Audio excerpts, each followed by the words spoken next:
Pixel 4a 5G is the best 5G device that you can buy in 2020 and probably the first half of 2021.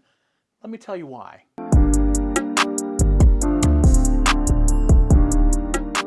What's up everybody, this is Scott. Welcome back to another video. In today's video, I want to talk about the Pixel 4a 5G. I've had a chance to spend quite a bit of time with the 4a 5G. The Pixel 5 has been my daily driver for a long time, but I swapped and had the Pixel 4a 5G as my daily driver for a little while now. And I want to tell you why I think it's the best 5G device that you can get in 2020 and probably the first half of 2021. I'm not going to give you a whole bunch of specs, but at this point you know it's got a 765G, 6 gigs of RAM, and all that other jazz that comes with it. I want to talk about the design, the aesthetics of the device, the battery life, the performance, kind of that pixel goodness that you get, and probably also the video and the cameras because they're no slouch either. Look, this is a $500 device that's pretty bland looking overall, but I really like the fact that there's no craziness that comes a part of it. When you look at screen, it is a plastic design, all black and pretty much minimalistic in every single way, and that's fine. Now the Pixel doesn't come in any crazy colors or anything like that, but you could slap a dbrand skin or a case on it, which is what 80% of the people do for the most part. I actually really like the minimalist design that comes with the 4a 5G, except for the fact that this device is incredibly slick. It is very slippery in comparison to the Pixel 5. You can see on screen right now the 5 next to the 4a 5G, and the way that that thing feels, it is a slippery device. So if you are going to get the 4a 5G, please put a case on it because that thing slips right out of your pocket. I've had basketball shorts and jeans and all the other jazz, and it slips right out. It is a super slippery device. The 4a 5G is a 6.2-inch display, so it's bigger, and it's the biggest Pixel that you can get in 2020 in terms of size. Now this device comes with a headphone jack, which is incredibly welcomed. The idea is I can use this thing just like I do the Pixel 4a that also comes with a headphone jack, but there's some trade-offs by getting something like a headphone jack and stereo speakers because it comes with that too, that the Pixel 5 has that the 4a doesn't have. Most notably, that includes wireless charging and reverse wireless charging. Look, I am not a person that really has to use wireless charging. I have a Pixel stand on my desk and I just put my phone on it as needed. But I'm also one of those people that have a cord that's readily available. So I'm not really big on the whole wireless charging thing. I don't even wirelessly charge my devices at night, even though I have the ability to do so. For the majority of consumers, they're not going to care about that either because this does come with the fast charging just like the 4a does and just like the Pixel 5 does. So the wireless charging is not a big deal at all when it comes to using it, and I will gladly give away wireless charging to have a headphone jack because I have tons of great headphones that I need to use that requires a headphone jack and I don't want to use a dongle. So a huge benefit to the 4a 5G is the fact that it comes with a headphone jack. I really like that. Let's talk about one of the other differences when it kind of compared to the other Pixel line. This comes with those stereo speakers that I casually mentioned before, and these stereo speakers are no slouch either. I'm going to link a little card up here so you can listen to some of the key differences between it and the Pixel 5. Spoiler alert, it definitely demolishes the Pixel 5 in pretty much every single way because it has that front firing speaker that's not under the glass. And it also doesn't take a whole lot of the display away, and that display looks pretty darn good if you ask me. Now, did they go with the highest end display? Nope, they didn't. But the idea that this particular display can be powered by that 765 chip and sip the battery life is more than enough for me. That 6.2-inch display is full HD. It's not the quad HD or anything like that. And that's probably why that in combination with the 765G chip means that this thing is a battery champ. So let's talk about that. Look, I tried to throw as much as I could at this 4a 5G from a battery life perspective, and this thing took it like a champ, no question. I had Instagram and Twitter and YouTube, and I was constantly using it. Now keep in mind, I'm not going out a whole lot to really make the 5G fully stress the 765 chipset or anything like that, but I stayed inside mostly on Wi-Fi because of what's going on in 2020.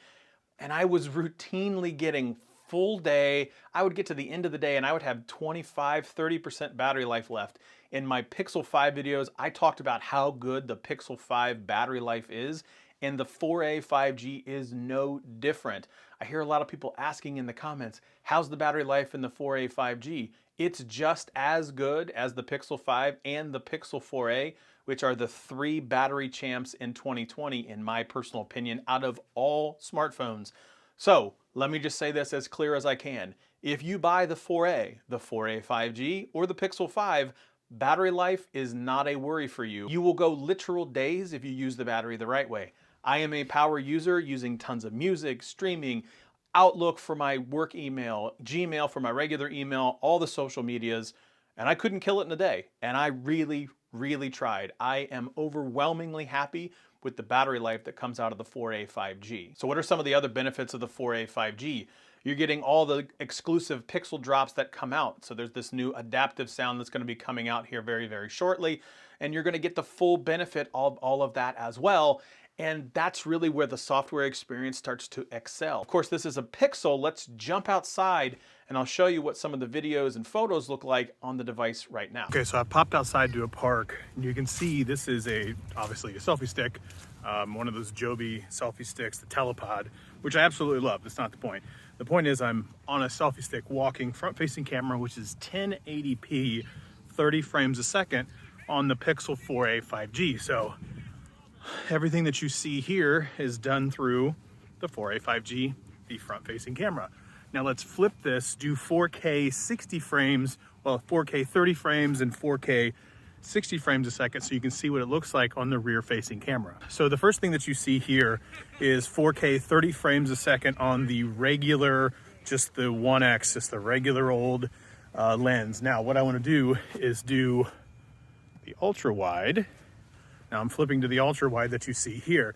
Again, 30 frames a second. Everything that you see here is filmed. No post-production, color correction, or audio, anything done here. This is all done through the native app. So let's switch this back to the 1X. Now I'm going to flip this and go 2X, the telezoom, right on that goal right in front of me. Now I'm walking on the grass, which isn't the easiest to walk in, I suppose. It's grass, but it's kind of bumpy, been aerated, definitely hasn't been mowed in a while. So everything that you see from a stabilization perspective is the same stabilization that you see and get directly in camera from the 4A 5G. How does it look? Now let's switch to 4K 60 so you can see what that looks like. Now this is 4K 60 frames per second.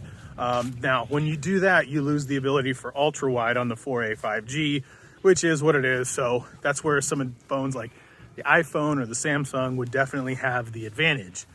But look at this stabilization. As I kind of turn around here, I'm gonna walk right back towards the blue van that you see in the parking lot.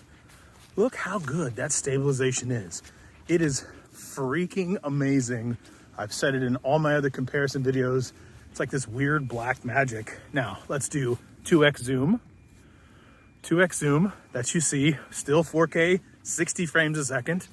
Look at the stabilization. Absolutely astonishing from a $500 device that gives you arguably the best point and shoots, definitely the best portraits. And you're getting this huge upgrade to the video that they've done this year on all the Pixel devices. Absolutely love what Google's done. What's even better is they're going to be able to do some of this stuff and change and make changes when they upgrade the hardware to match their very elite level software that you're getting out of the Pixel. Now, let's take a look at some of those photos.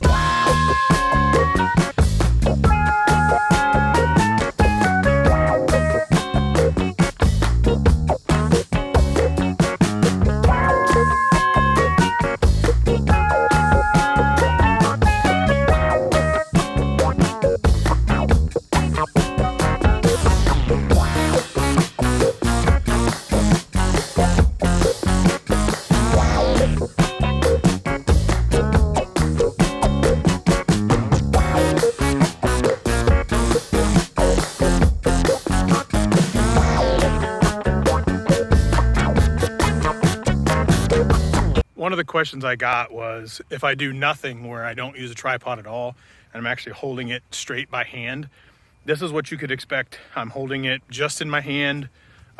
So this is what the stabilization looks like on the front facing camera. Let's do a quick, 5 or 10 seconds flip this thing around so you can see what it looks like, literally hand holding. So let's flip it. Now this is handheld 4K, 30 frames a second, literally no tripod. You can see here is the tripod that I was using. I'm walking towards this goal right here. Gonna turn and look at this way. Now let's flip to ultra wide. The ultra wide is gonna move around. Again, all handheld out in front of me. No tripod at all, which is crazy. Go back to the 1X. Now I'm gonna turn this way. I'm gonna do 2X. This is what the stabilization 2X telephoto, when I'm walking with just legitimately handheld, I cannot believe the stabilization of all of this. That is absolutely insanity. This is why I think this is the best 5G device that you can buy right now, even over the Pixel 5, and I am a huge Pixel 5 guy because you're getting this for $500. You're getting an excellent camera experience. You're getting a very clean, Google-like experience with the software. You're getting battery life that lasts literal days, and you have no question, no stuttering, no anything when it comes to the performance. Again, if you're gaming and you're doing some hardcore coding and things like that, yeah, you may experience some stuttering. But as a regular user using all the socials, sharing photos, sharing videos, and doing the whole 9 yards, I didn't have a stutter at all. So would I recommend this to anybody? Absolutely, hands down. If you are in the Pixel environment today and you're on an older Pixel, there's no question I would recommend upgrading to the 4a 5G. I would recommend going to the 4a 5G before I would go with the Pixel 5, only if you're okay with the screen size. Keep in mind, this particular device is much larger when it comes to the Pixel 5 and the 4a 5G. If you want a smaller footprint phone, Pixel 4a, Pixel 5, no question. If you want that XL variety or the one that you're really missing the big screen real estate and it comes with a headphone jack, 4a 5G for sure. This is a device that is 4K 60 frames a second with the craziest stabilization. You get the king of all portrait modes and you get some dynamite point and shoots. This is more than enough to keep up with some of the heavy hitters in the flagship arena.